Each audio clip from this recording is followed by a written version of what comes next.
The failure of universal ethics in global politics.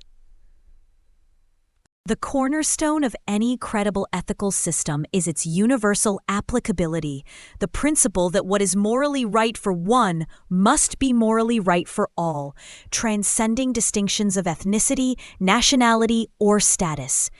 Yet in the realm of international relations and foreign policy, this principle is consistently violated. This failure reveals a troubling hierarchy of human value, where ideological and economic interests systematically override moral law. Consider the disparity in global concern for human life. Why does the death of a civilian in one nation often elicit a less urgent moral response than the death of a citizen in another? The implicit answer, tragically, often lies in perceived differences in ethnicity or nationality, a direct betrayal of the universal ideal. This selective empathy creates a world where the lives of some are deemed more grievable than others. Similarly, the climate crisis presents a stark moral inversion. The wealthiest nations and individuals, who are historically the largest contributors to pollution, possess the greatest capacity to insulate themselves from its worst effects. Meanwhile, the world's poorest, who have contributed the least, are left to endure the most severe consequences. This is not merely an economic imbalance, but a profound ethical failure, where power dictates the distribution of harm rather than justice. This pattern of imposition continues in the Pacific. Initiatives like the deployment of nuclear-powered submarines pursued under the banner of regional security carry inherent risks of environmental contamination.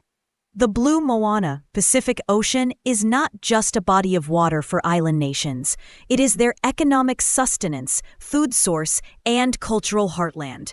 The moral course of action would demand deep consultation and partnership with these nations. Yet decisions are often made for them, not with them.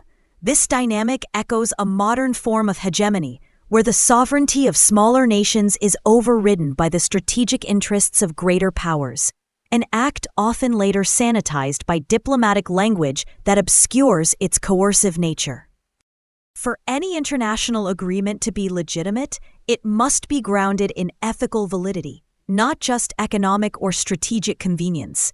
However, contemporary treaties are frequently negotiated on the back of resource acquisition, such as the scramble for rare earth elements to fuel advanced weapons development.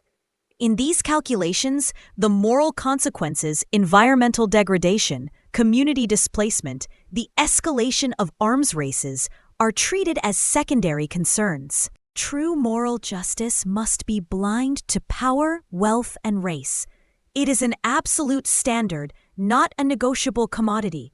Until our global systems embody this blindness, aligning action with the professed ideal of universal moral law, our treaties and policies will remain testaments to hypocrisy rather than pillars of a just world order.